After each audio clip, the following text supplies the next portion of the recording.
அஸ்ஸலாமு அலைக்கும் வரஹ்மத்துல்லாஹி வபரகாத்துஹு. அன்பார்ந்த அனைத்து உறவுகளுக்கும் இனிய மதிய வணக்கம்.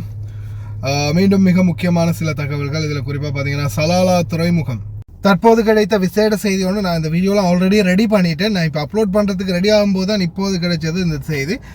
சரியாக பார்த்தீங்கன்னா 11 மணி 55 இந்த இந்த நேரத்தில் இருந்து கிட்டத்தட்ட ஒரு 11 மணி 10:55 மாதிரி இந்த சம்பவம் நடந்திருக்குது அப்படின்ற தகவல் வெளியாக இருக்குது.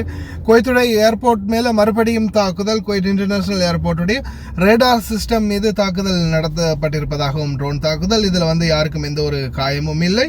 ரேடார் சிஸ்டம் முற்றிலுமாக பாதிக்கப்பட்டிருக்குது. இது சம்பந்தமான மேலதிக நடவடிக்கைகளை அதிகாரிகள் எடுத்து வருவதாக தெரிவிச்சிருக்கிறாங்க. மேலதிக தகவல்களும் இதோட அட்டாச் பண்ணியிருக்கிறேன்னு பாருங்கள். ஒமானுடைய சலாலா துறைமுகம் தாக்கப்பட்டிருக்குது. ட்ரோனால தான் இந்த தாக்குதல் நடந்திருக்கிறதா தெரிவிச்சிருக்கிறாங்க. கிரேன் ஒன்றும் அப்படி உடஞ்சி விழுந்த காட்சி வந்து பதிவாகியிருக்குது. கண்டெய்னர் பாக்ஸ்களை ஏற்றக்கூடிய கிரைன் ஒன்றும் உடஞ்சி விழுந்திருக்குது. இது வந்து பார்த்திங்கன்னா சலாலா துறைமுகம் ஒமான்.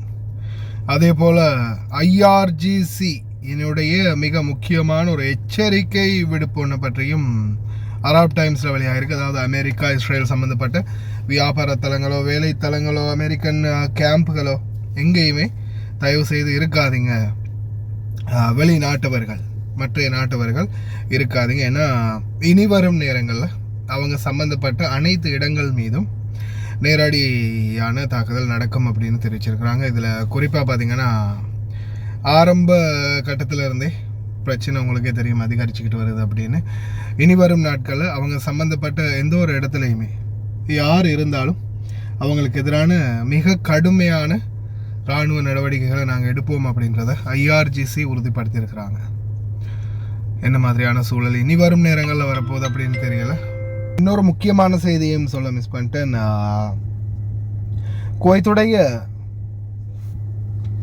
சிவில் டிஃபென்ஸ் சிஸ்டம் வந்து என்ன சொல்கிறாங்கன்னா, உங்களுடைய மொபைல் ஃபோன் குறிப்பாக இப்போ பார்த்தீங்கன்னா ஹவாவி, ஐஃபோன் மற்றும் ஆண்ட்ராய்ட் இந்த ஃபோன்களில் தான் அலர்ட் சிஸ்டம் அப்படின்றது வருது.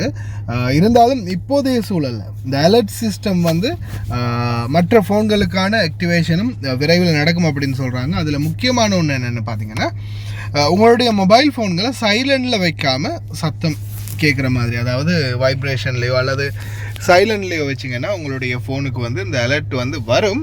ஆனால் நோட்டிஃபிகேஷன் டிஸ்பிளேயில் காட்டும், அந்த சத்தம் வந்து கேட்காது.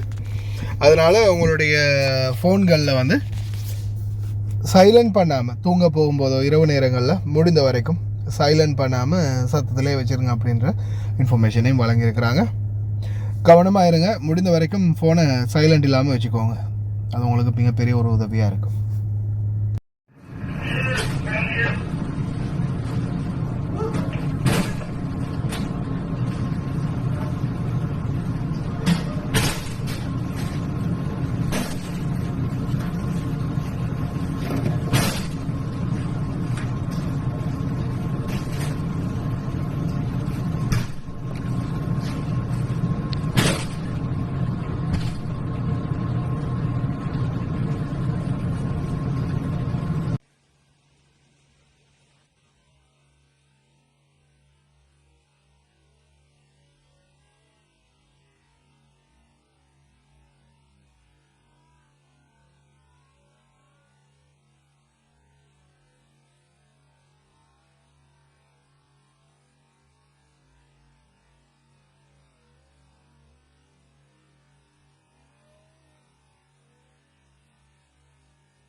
استكمالا لجهود وزارة الداخلية في تعزيز منظومة الإنذار المبكر، بالأمس تم إطلاق أول تجربة حية لنظام التنبيهات الوطنية للطوارئ على جميع الهواتف، حيث شملت أنظمة أندرويد وهواوي بالإضافة إلى أجهزة الآيفون، ووصول التنبيهات بنجاح لمجموعة من الهواتف.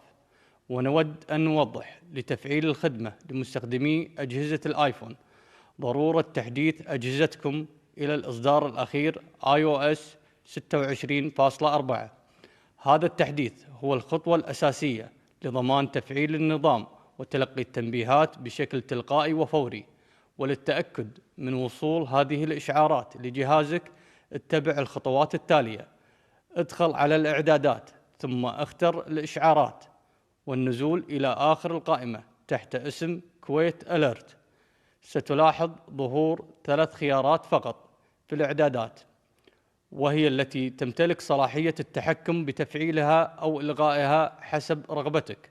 أما المستوى الأول وهي تنبيهات التحذير الوطنية، فهو مفعل تلقائياً بمجرد التحديث، ولا تظهر له أي أيقونة محددة للإلغاء، وذلك لضمان وصول التنبيهات التحذيرية للجميع في حالات الطوارئ العالية، مما يساهم في تعزيز سلامة الجميع.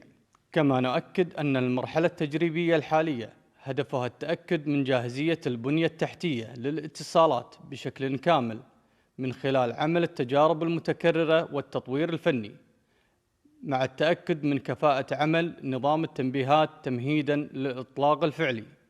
مع تمنياتنا لكم بدوام الأمن والأمان، والسلام عليكم ورحمة الله وبركاته.